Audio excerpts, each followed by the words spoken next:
Sorry, Karma's acting wild. So, let's chat about Project Veritas and the leaked Google documents. If you didn't notice, I only got 2 videos up today. This is our walk and talk for the evening. Had to get a lot done. Did the laundry today. No small feat for me, friends. Washed the dishes. Boom, the first great episode of Tinfoil Hat. Well, thank you, man. I appreciate you. You liked the Tinfoil Hat podcast. It was very good. Man, what else did I do? I swept, I mopped, I vacuumed.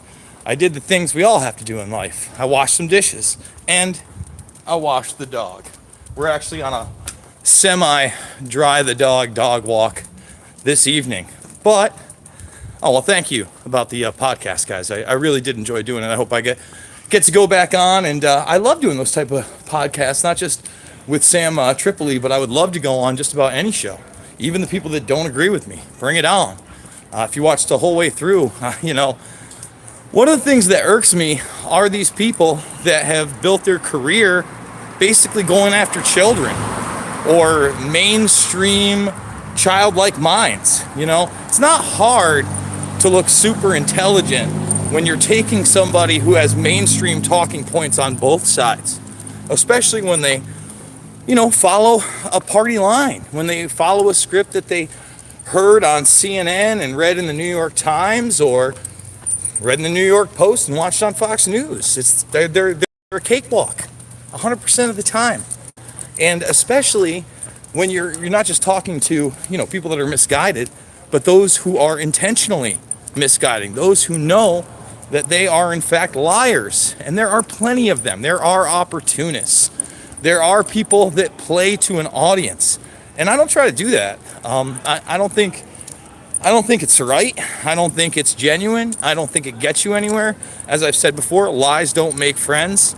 Can we tell conservative Q isn't what they think Jesus? But I miss some of it, guys. You got to understand, when I do the walk and talks, I see those chats for like 2 seconds, and I got almost no time to read them. So, getting back to how I'm going to tie this in with the Veritas document, there's a new document that I'm definitely going to do a whole video on, where it's basically Google telling their employees how to protest. It's the most dystopian, odd, and weird thing I think I've ever seen in my life. We're not talking about the artificial intelligence engineers that are upset they're in the drone division and they're making AI for military weapons. We're not talking about those protesters that are walking out of Google.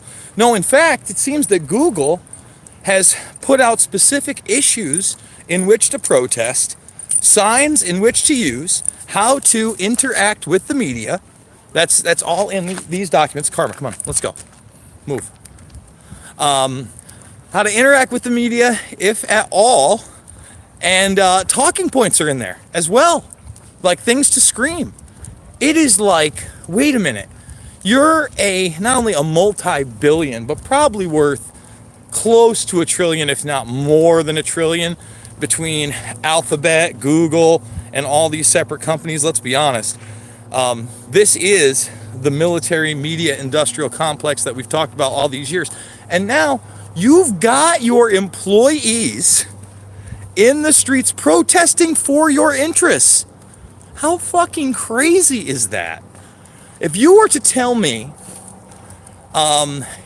in like 2000, pre 9/11, when the internet was just coming to fruition, Yahoo was the big search tool around then.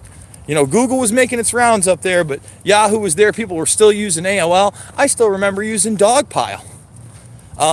Torrents were basically, I think they were, I don't even know if they were in their birth yet. There was a lot of direct download sites, and then there was the Notella and the Nutella network. There was Morpheus, Kazaa. A lot of people used LimeWire and BearShare and whatnot to try to share files with one another and get that. Netscape, yep, the Netscape browser was there. Netscape, my God. Was Netscape just Mac, or was Netscape both? What was a Macintosh different? I remember I learned my graphics. Yes, it was on a Mac, right? Netscape, jeez.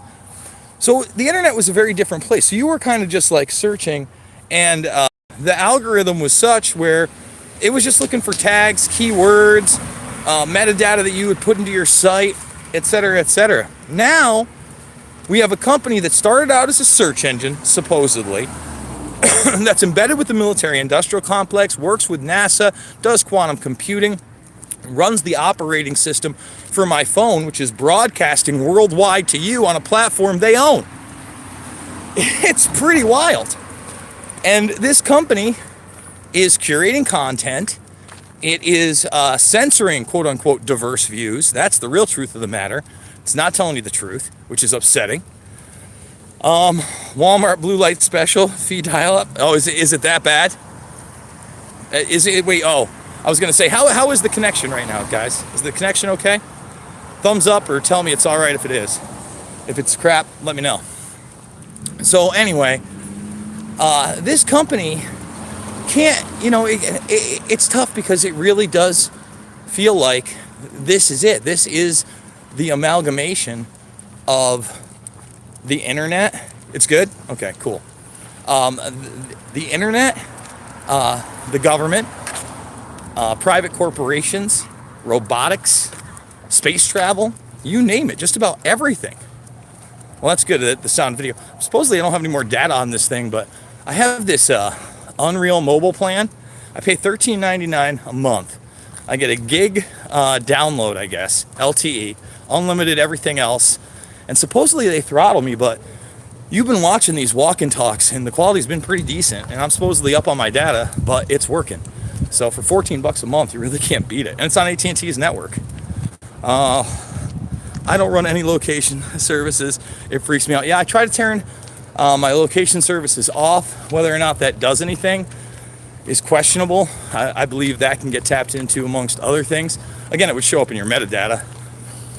But the one thing with the location search is, so say I'm out on the town. You can see it's pretty quiet for a Friday night right now, but later I want to go out and I want to play some music. And they got these touch tune things there. So with that, I have to turn on location because every bar here has them. And even if I'm connected to my Wi-Fi, and it's cheaper to use that, than pay actual money. So, what can you do? Oh, booming Oneonta right now. Looks like there's like a couple hot dog stands out here, summertime. Weird. Corporate fascism. I don't even know if it's fascism.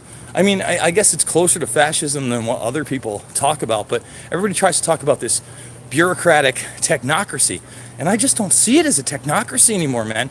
I see it as a technopoly. If you're not in the game right now, you so get worked out of the game, and the business practices are not fair. How you doing, brother? Not bad. Good luck. So the bottom line is, what do we do about it? Well, we can't act like they're a private corporation anymore.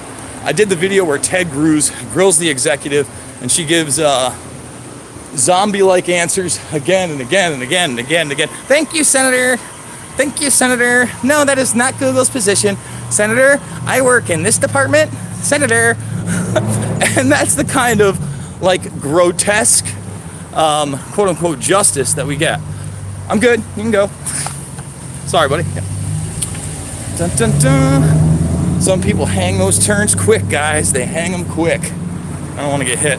$80 a month in Canada? For what? What's 80 bucks a month? Please tell me.